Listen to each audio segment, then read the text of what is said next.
Welcome to my review of The Duff.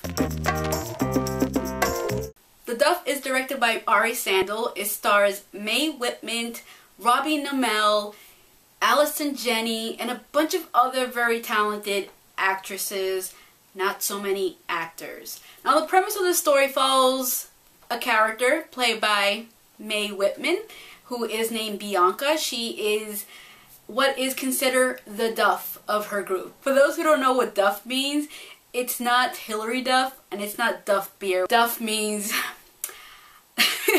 designated ugly fat friend. That's basically what this movie's about. It's basically about this character named Bianca who's friends with two girls who are very attractive and all the guys in the school seem to like them. She doesn't realize that she's the Duff of the group, and she doesn't find this out until her neighbor Wesley, who she's known all her life, who she doesn't really like because she just basically thinks that he's really dumb. So she has like no relationship with him as anything beyond just them being neighbors.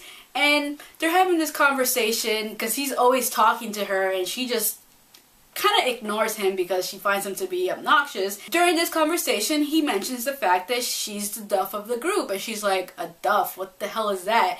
He then explains it to her and she's like, okay, whatever. She ignores, you know, the whole idea of her being that.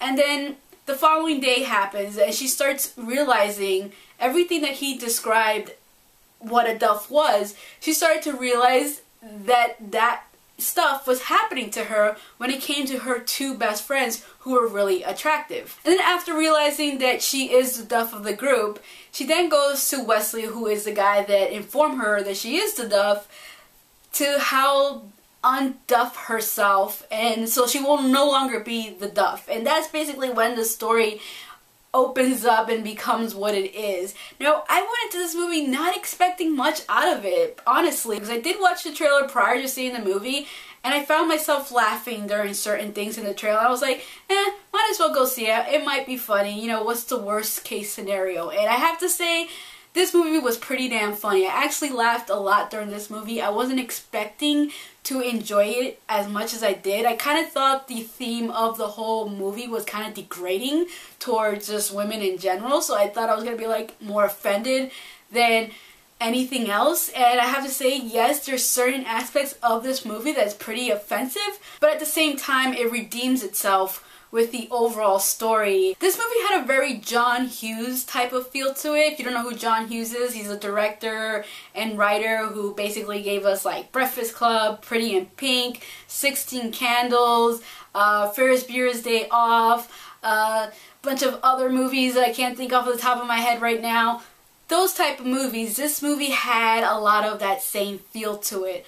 Though I feel like people who did appreciate those films, they might not appreciate this movie as much because it is offensive in a certain way. I can see a lot of people looking down on this movie and being like, oh, this movie is garbage because of the theme of it and, you know, that kind of stuff. But if you kind of like, you know, just see it as a comedy that's meant to offend in a certain sense, because comedies are sometimes very offensive, then you will appreciate this movie and you will laugh with certain aspects of this film, because there's a lot of moments that are really funny. Mae Whitman, she's hilarious. I'm surprised she is not more popular than what she is, because she's a pretty damn good actress, and I do remember her in Perks of Being a Wallflower, and I remember liking her character in that movie, and she's really likable in this movie as well. And Robbie Amell, who I wasn't expecting to find as funny as I did in this movie, did a really good job. Like, I've seen him only on The Flash as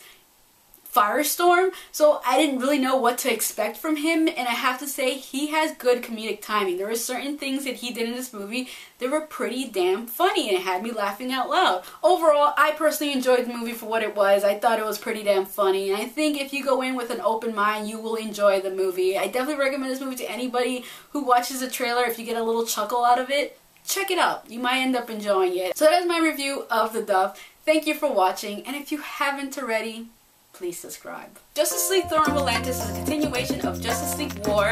In Justice League War, we got an introduction of the Justice League. In this film, we're gaining an introduction to one Justice League character, and that one Justice League character is Aquaman. Aquaman basically got his own movie for an introduction. I think this is basically DC Comics going,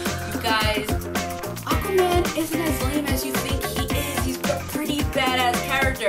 And here's this movie where we're gonna show why he's a badass character. Obviously following the new